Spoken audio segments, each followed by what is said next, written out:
My dear student, this is the last video of the chapter on the face of it, and we have already started the chapter. In this chapter, this is a play, and it's moreover about a friendship between a young boy, Derry, and an old man. Okay, the name of the old man was Mr. Lamb because of the facial scar of the boy. He was very upset, and he feels that people do not want to friendship with him, to do friends with him, so he to hide from people. Okay, one day he gets into the old man's garden secretly, but panics when he meets him. On the second hand, Mr. Lamb put him at ease, advise him to accept the life as it comes, कि ज़िंदगी जैसी तुम्हारे पास है उसको दिल खोल के स्वीकार करो. Further he is as more cheerful. He was very optimistic person and also optimistic approach towards life. He conveys Derry to live life to the fullest and avoid bitterness. Do not hate. He further advises him to accept life as it is. However, Derry was moved by Mr. Lamb's attitude and the spirit. Besides, when Derry tries to come out of his shell, he meets a great loss of the only person who makes friends with him. तो ये chapter हमने शुरू किया है बेटा. This is the crux of the chapter and we have also read till the page number 65. Now we are on page number 66. My dear student, in this one हमने क्या पढ़ा था? हमने पढ़ा था कि कैसे डेरी जो है अपनी मदर के पास जाता है और अपनी मदर से जो है परमिशन लेता है, और उसकी मदर उसे कहती है कि सभी जो है लोग अच्छे नहीं होते और तुम्हें जो है दोबारा मिस्टर लैम्ब के पास वापस नहीं जाना चाहिए. ठीक है. अब उसे ऐसा लगता है कि mister lamb said that dairy knew what he could do, क्या वो कर सकता है, उसे खुद चूज करना पड़ेगा, है ना. And Derry got up and shouted that he was living and that he would return to see him. जब वो आता है उसको वापस देखने के लिए, और जब वो अपनी मदर को ये बताता है, he didn't have a 10 leg, could run and would be back soon, Derry ran off. The place was silent. The sound that creating what is happened in the, as we have read, Derry said that he hated to remain at home and his mother excused him for speaking wrong because he felt bad and so spoke that way. क्योंकि जिस तरीके से वो अपनी mother से बात करता है, ठीक है, कि नहीं उसे वापस जाना चाहिए, and because if you don't go back there I will never go anywhere in this world again. जब वो अपनी मदर को कहता है कि अगर मैं आज वहाँ पर नहीं गया मिस्टर लैम्ब के पास तो शायद मैं इस वर्ल्ड में दोबारा किसी के पास नहीं जा पाऊँगा. The important thing was how he thought and what he saw or heard. He announced that he would go back into the garden to help Mr. Lamb with the crab apples. His mother tried to stop him, but he ran away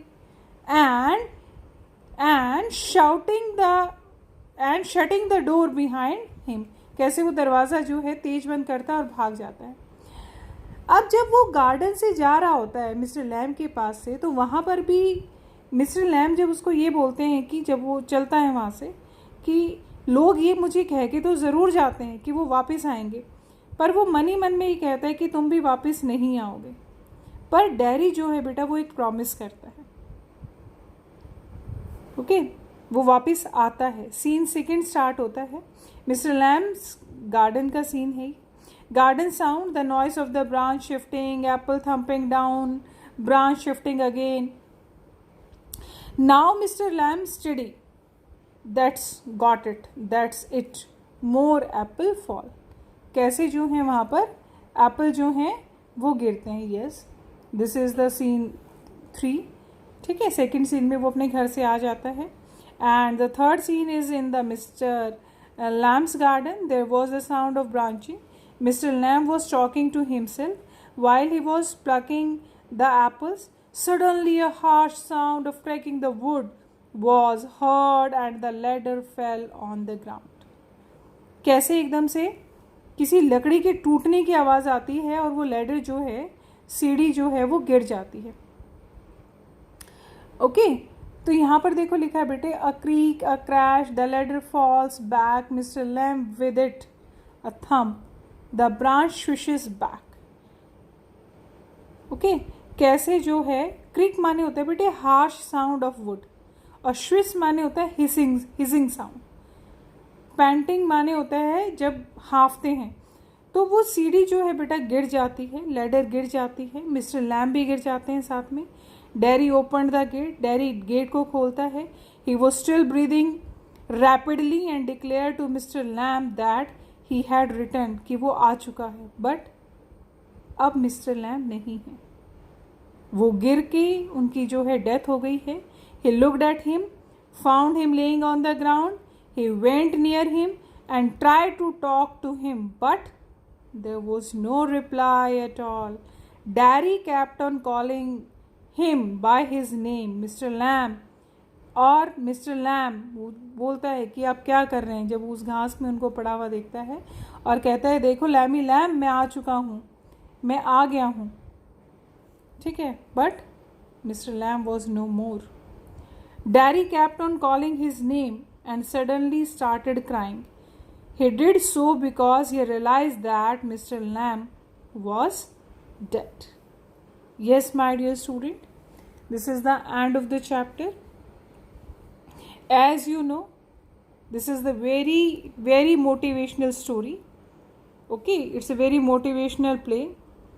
कैसे हमें सिखाता है कि हमेशा जो हमारे पास है, ठीक है, हमें उस चीज़ की कद्र करनी चाहिए और एक ऑप्टिमिस्टिक अप्रोच जो है वो रखनी चाहिए. Okay, toward the bad situation in life, कि हमें जो है उस सिचुएशन में भी हमेशा ये याद रखना चाहिए कि हमारे पास जो चीज़ है हम उसको कैसे एंजॉय कर सकते हैं. The actual pain is caused by the physical empowerment. ठीक है, और जो टाइटल है ऑन द फेस ऑफ मिट, और ये क्या है, is use to mean that something seems to be good. Okay, तो कैसे जो है हमें नकारात्मक भावनाएं जो हैं सिर्फ क्या करती हैं, हमें डाउन करती हैं. ठीक है, the title on the face of is use to mean that something seems to be good, true, etcetera, but the needs to be change when you know more about the things. Appearance are deceptive, जो चीज़ दिखाई दे सकती है, हो सकती है वो आपको धोखा दे, एंड मोस्ट ऑफन होता भी है. We go on dealing with the impressions, और हमें जो चीज़ें देख के ऐसा लगता है हम एक उसके बारे में एक सोच बना लेते हैं. ठीक है, people know mister Lamb as lonely. Lame है वो, बट वो बहुत काइंड है. ठीक है, और उन्हें human, he loves his fellow human beings. Similarly जो डैरी है बेटे, वो अपीयर टू बी अ अगली बॉय. ठीक है, बिकॉज कि उसके चेहरे पर ह्यूज स्केयर है, and whom no one loves like, और कि कोई इसका फ्रेंड नहीं बनना चाहता. Yet this boy who is suffering from an inferiority complex has a tender और sensitive heart. बट जैसे ही वो मिस्टर लैम से मिलता है उसकी पर्सनैलिटी में ट्रांसफॉर्म हो जाता है with his healing touch. Okay, this is the end of the chapter. Go through again and read it again.